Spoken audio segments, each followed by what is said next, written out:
So hello everyone and welcome back to MS circle. बच्चों, आज हम चैप्टर 7 के बहुत ही इंपॉर्टेंट क्वेश्चन करने जा रहे हैं, कुछ एक्स्ट्रा क्वेश्चन सॉल्व करने जा रहे हैं। हमने एक्सरसाइज 7.1 से लेकर 7.4 तक को सॉल्व कर लिया है। अब बारी है कुछ एक्स्ट्रा क्वेश्चन को भी सॉल्व करने की और सीखने की। तो पूरे वीडियो को लास्ट तक देख लेना, आप सारे क्वेश्चन ट्राइंगल के चैप्टर के सीख जाओगे, ठीक है। और अगर चैनल पे नए हो, अब तक सब्सक्राइब नहीं किया है तो सब्सक्राइब कर देना, साथ ही बेल आइकॉन पे भी प्रेस कर देना, जिससे आपको मेरे आगे आने वाले सारे वीडियोस के नोटिफिकेशन समय से मिलते रहेंगे। तो चलिए बच्चों, शुरू करते हैं आज का वीडियो।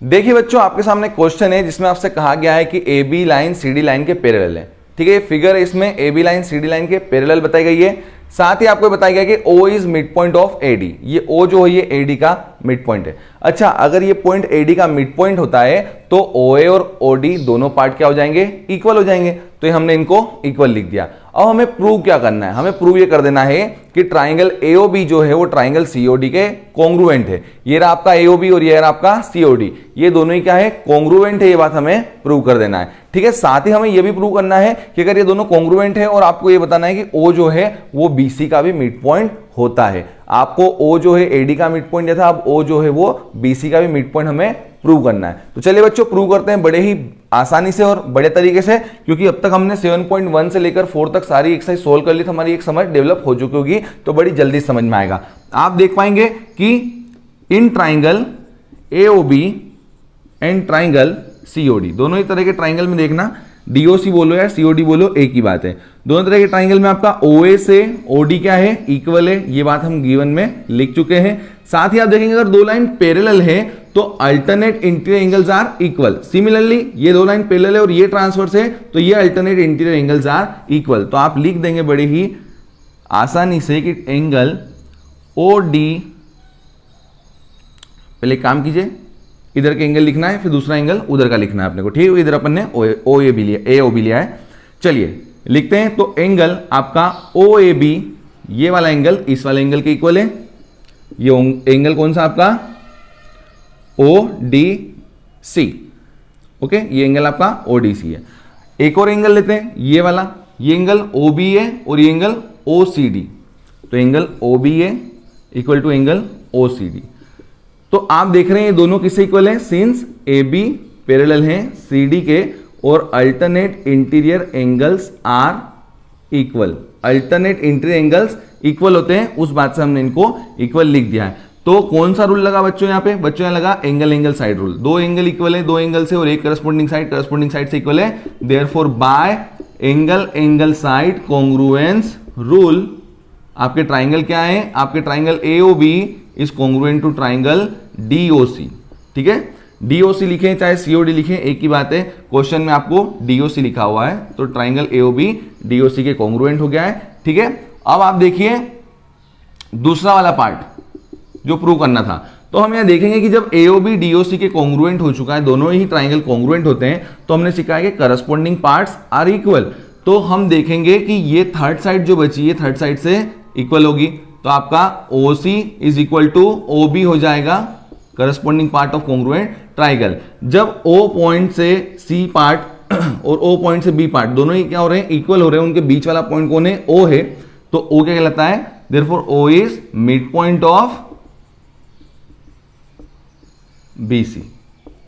तो O जो है वो किसका, आपका AD लाइन का भी मिड पॉइंट था, और OE जो है वो आपका BC लाइन का भी मिड पॉइंट रहेगा। चलिए बच्चों, अब और कुछ बढ़िया क्वेश्चन सोल्व करते।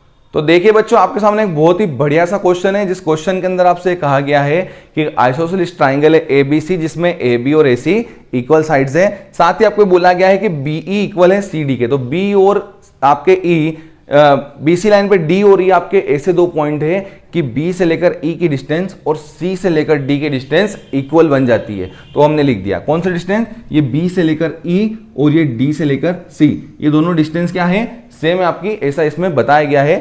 तो आपको ये प्रूव करना है कि AD लाइन और AE लाइन दोनों क्या है, इक्वल है। इसके लिए हमें क्या करना होता है कि दो ट्राइंगल को कॉन्ग्रुएंट प्रूव करना होगा। अगर वो कॉन्ग्रुएंट प्रूव हो गए तो सिंपलिसिटी से ये चीज आसानी से बाहर आ जाती है।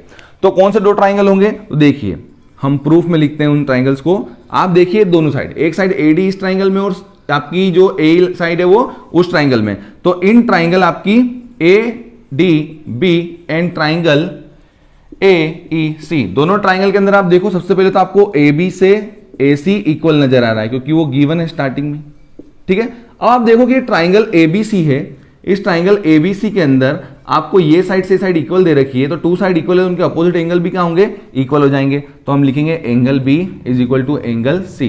क्यों भैया, थ्योरम 7.2 सिखाती है हमें। थ्योरम 7.2 क्या सिखाती है हमें कि angles opposite to equal sides are equal. तो वो स्टेटमेंट आपको यहां पे लिख देना है लिखने के बाद कि angles opposite to equal sides are equal. अब आपको देखना है एक और बात, इन दोनों ट्राइंगल अब क्या दिख रहा है, ये एंगल से एंगल इक्वल हो गया, ये साइड साइड इक्वल हो गई। कोई एक बात और हम पता कर लें तो उससे क्या होगा, दोनों ट्राइंगल कॉन्ग्रुएंट होंगे और सीपीसीटी से साइड इसके इक्वल हो जाएगी। तो ये एंगल से ये एंगल इक्वल होने का तो कोई हमको संभावना दिख नहीं रही है, तो और क्या बात इक्वल हो सकती है। तो देखो आपको गिवन है BE equal to C D, तो इसका यूज करते हैं हम। Since BE equal to C D है, आप देखेंगे बी से लेकर ई डिस्टेंस और सी से लेकर डी डिस्टेंस, दोनों के अंदर ये डी क्या है, कॉमन आ रहा है। क्या आ रहा है, कॉमन आ रहा है। तो हम क्या करेंगे, दोनों तरफ डी को माइनस कर देंगे। दोनों तरफ डी को क्या करने वाले हम लोग, माइनस करने वाले। मैथ्स में रूल है, आप किसी भी सेम वैल्यू का लेफ्ट साइड और राइट साइड आप प्लस भी कर सकते हो, आप माइनस भी कर सकते हो, ठीक है। आप मल्टीप्लाई भी कर सकते हो और डिवाइड भी कर सकते हो। तो हमें माइनस क्यों करना पड़ रहा है कि दोनों ही वैल्यू हमारी बी से लेकर ई और सी से लेकर डी, दोनों में डी क्या आ रही है आपकी, कॉमन आ रही। इसको अगर मैं बीई में से डी को हटा दूं तो मेरा बी डी बच जाता है, ये मेरा बी डी बच जाएगा। और अगर मैं सी डी में से डी को हटा दूं तो मेरा क्या बच जाएगा, ई सी बच जाएगा।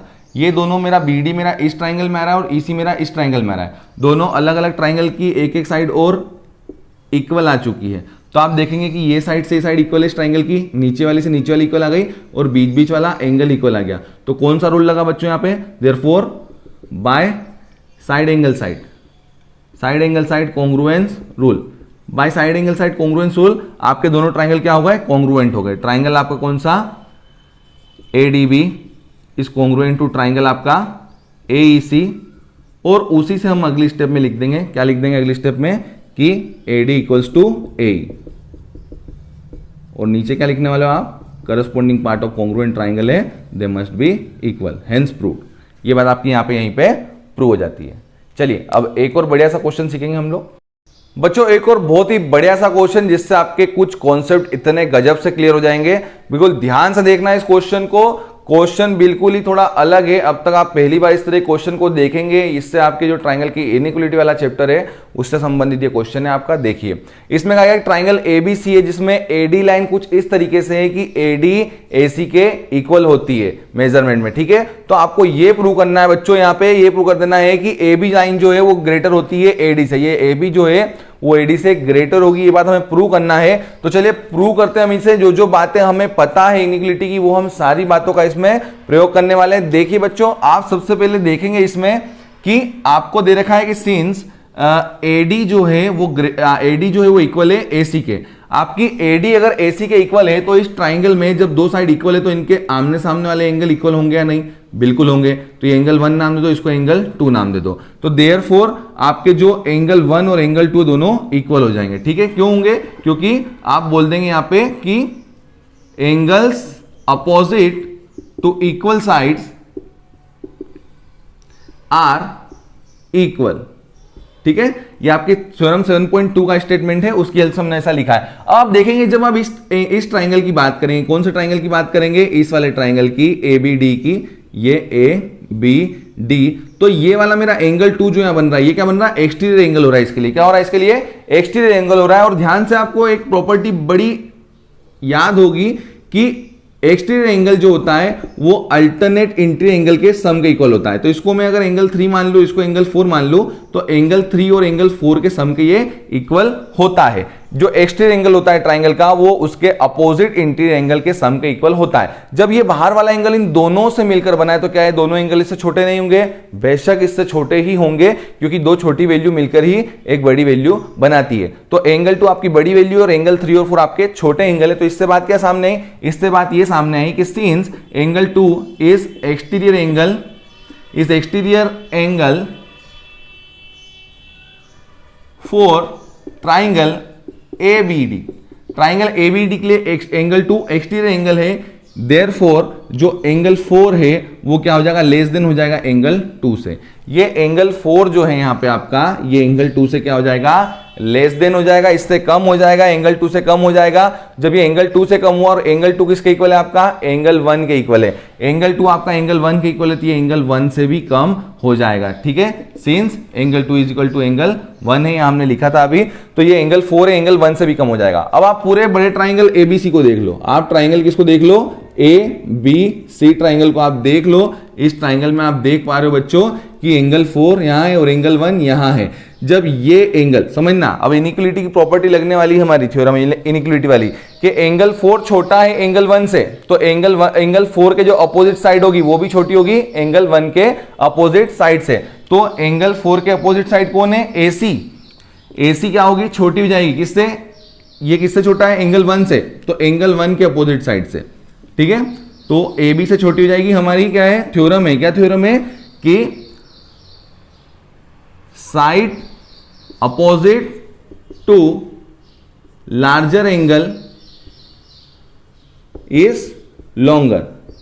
ठीक है, ये कॉन्सेप्ट हमारा, ये थ्योरम है हमारी, कि लार्जर एंगल के सामने वाली साइड लार्जर होती है। तो यहाँ लार्जर एंगल एंगल 1 है, जिसके सामने वाली साइड कौन है आपकी, ए बी साइड है, वो ग्रेटर हो जाएगी। जो छोटा एंगल उसके सामने वाली साइड से वो कौन है, ए सी है। अब आप तो जानते हो, क्या जानते हो, कि ए डी और ए सी क्या दे रखा था, इक्वल दे रखा था। तो यहाँ ए सी की जगह फिर से क्या लिख दो, ए डी लिख दो। तो ये ए डी आपने जैसे ही लिखा तो आपका स्टेटमेंट प्रूव हो गया। क्या प्रूव हो गया, कि A B is greater than A D. तो ये ए बी आपका ग्रेटर आ गया ए डी से। तो इस तरीके से बच्चों ये बहुत ही बढ़िया क्वेश्चन था, इसको एक बार और अच्छे से देखना तो आपको ये बढ़िया लगेगा और समझ में भी आ जाएगा। तो आशा करता हूं दोस्तों आपको आज का ये वीडियो पसंद आया होगा। अगर वीडियो पसंद आए तो लाइक कीजिए, शेयर कीजिए, कमेंट कीजिए, सब्सक्राइब कीजिए, साथ ही बेल आइकन पे भी प्रेस करना ना भूलें। Thank you and have a nice day.